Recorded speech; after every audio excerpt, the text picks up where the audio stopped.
Assalamualaikum warahmatullahi wabarakatuh. Salam dan bahagia Bapak dan Ibu guru hebat. Salam guru penggerak. Perkenalkan, saya Iman Supehi, peserta calon guru penggerak Angkatan 10 tahun 2024 dari SD Negeri Kaligiri 01, Kecamatan Sirampok, Kabupaten Brebes.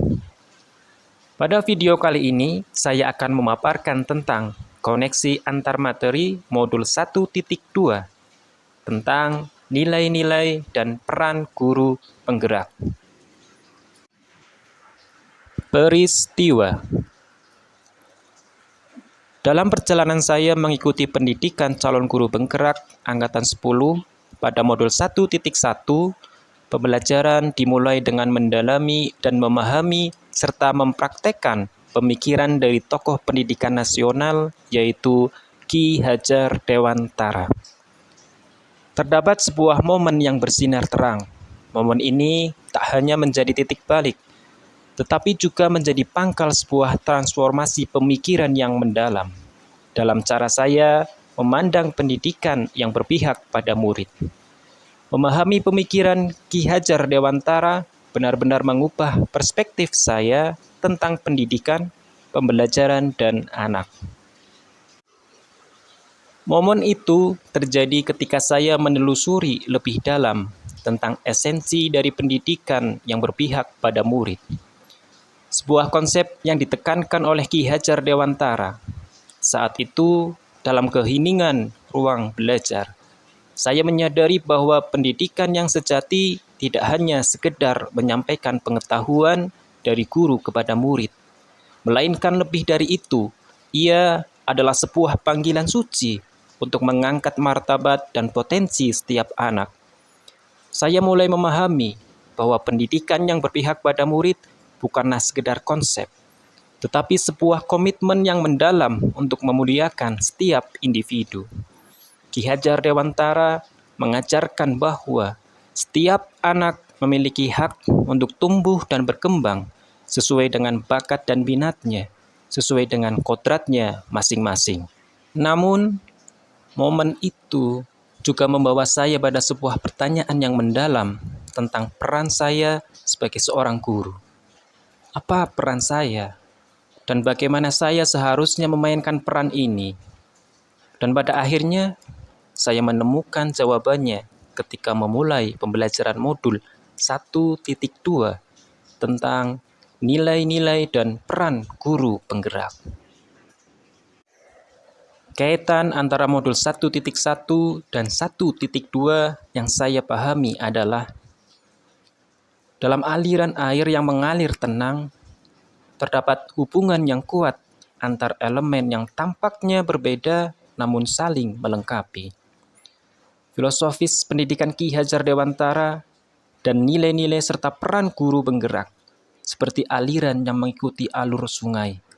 Pemahaman akan hal tersebut membentuk sebuah cerita yang utuh tentang bagaimana pendidikan sejati dapat diwujudkan. Filosofi pendidikan Ki Hajar Dewantara adalah seperti batu pijakan yang kokoh di tepi sungai. Ia mengajarkan tentang kesetaraan, keadilan, kemerdekaan, dan inklusi. Ki Hajar Dewantara percaya bahwa pendidikan adalah hak bagi setiap individu, tak peduli latar belakang atau status sosial mereka, seperti air yang merangkak menembus setiap celah. Filosofi ini membawa makna bahwa pendidikan sejati tidak boleh membatasi siapapun. Namun, sebuah sungai tak akan menjadi hidup tanpa arus yang menggerakkan airnya. Disinilah peran guru sebagai penggerak hadir. Guru bukan hanya sekedar pemberi ilmu di kelas, tetapi juga agen perubahan dalam masyarakat.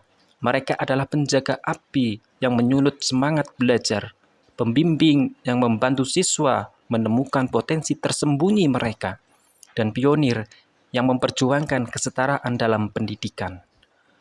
Peran seorang guru penggerak menjadi fondasi yang kuat dalam keberhasilan suatu sistem pendidikan. Di dalamnya terdapat sekumpulan nilai-nilai yang menjadi landasan utama dalam menjalankan peran tersebut. Seperti sungai-sungai yang bertemu dalam pertemuan alam, filosofi pendidikan Ki Hajar Dewantara dan nilai-nilai serta peran guru penggerak saling mengalir bersama.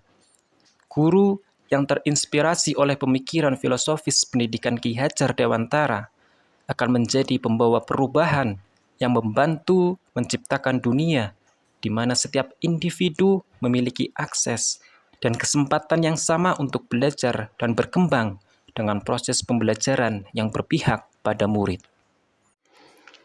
Melalui peran aktif para guru penggerak sebagai agen perubahan dengan berpegang pada nilai-nilai guru penggerak dan menjalankan perannya sebagai guru penggerak, seiring waktu, keadaan ini akan membawa harapan dan impian untuk masa depan yang lebih cerah bagi generasi mendatang.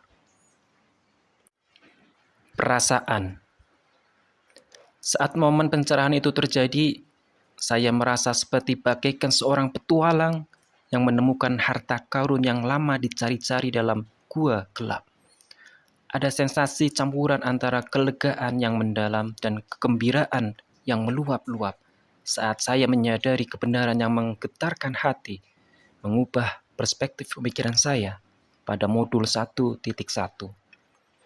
Saya merasa seperti bagaikan seorang petualang yang menemukan harta karun yang tak ternilai, sebuah pengetahuan yang akan membimbing dan menerangi langkah-langkah saya dalam perjalanan hidup saya. Modul 1.2.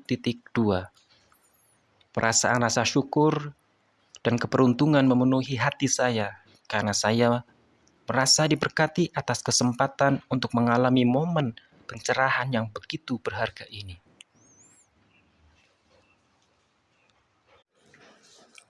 Sebelum momen tersebut terjadi, saya berpikir bahwa pembelajaran adalah tentang mengumpulkan sebanyak mungkin informasi, mentransfer pengetahuan dari guru ke murid, menyelesaikan tugas-tugas sebanyak mungkin, masih berfokus kepada nilai dan pencapaian kriteria ketuntasan minimal demi mencapai hasil yang baik ketika ujian. Hal ini menyebabkan saya selalu berfokus pada penilaian akhir tanpa mempertimbangkan bagaimana proses belajar yang seharusnya terjadi. Pembelajaran masih bersifat teacher-center, di mana saya belum sepenuhnya memperhatikan kebutuhan belajar siswa, karakter siswa, dan gaya belajar siswa. Pembelajaran yang saya lakukan belum sepenuhnya mencerminkan nilai berpihak pada murid dan peran sebagai pemimpin pembelajaran baik. Saya belum secara konsisten melakukan refleksi dan evaluasi terhadap pengajaran yang saya lakukan. Hal ini membuat pembelajaran yang saya lakukan tidak mengalami kemajuan yang signifikan, karena saya tidak memiliki data tentang kelemahan dan kelebihan pengajaran yang saya lakukan. Pembelajaran yang saya lakukan masih menggunakan metode media seadanya, belum ada usaha yang konsisten untuk berinovasi. Dan sekarang, saya berpikir bahwa pembelajaran sebagai proses yang lebih dari sekedar transfer pengetahuan, tapi ini tentang menciptakan lingkungan yang mendorong eksplorasi kreativitas dan pertumbuhan pribadi setiap murid. Saya menyadari bahwa setiap anak memiliki kodrat alam mereka sendiri, sehingga setiap anak itu unik dan memiliki karakter yang berbeda-beda. Murid memiliki bakat sendiri-sendiri. Sebagai objek dalam pembelajaran di kelas, tugas seorang pendidik adalah menuntunnya agar ia dapat mengembangkan kodrat alam tersebut sesuai dengan kodrat zaman yang mereka hadapi saat ini dan yang akan mereka hadapi di masa yang akan datang. Pembelajaran harusnya mencerminkan nilai berpihak pada murid dan peran guru sebagai pemimpin pembelajaran yang menuntun dan memfasilitasi belajar murid dengan memperhatikan setiap kebutuhan belajar, karakter, dan gaya belajar murid.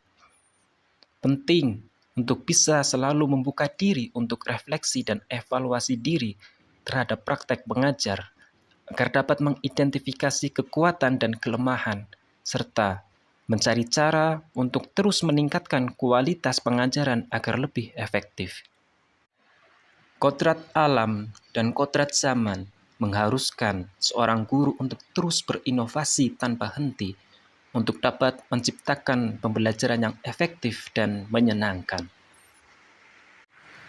Penerapan yang akan saya lakukan ke depan.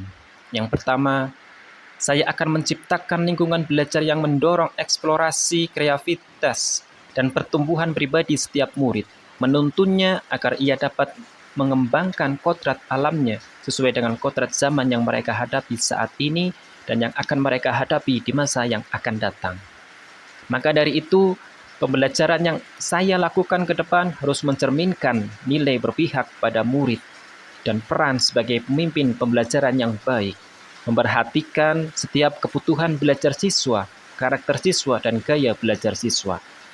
Selanjutnya, saya harus bisa selalu membuka diri untuk refleksi dan evaluasi diri terhadap praktek mengajar saya.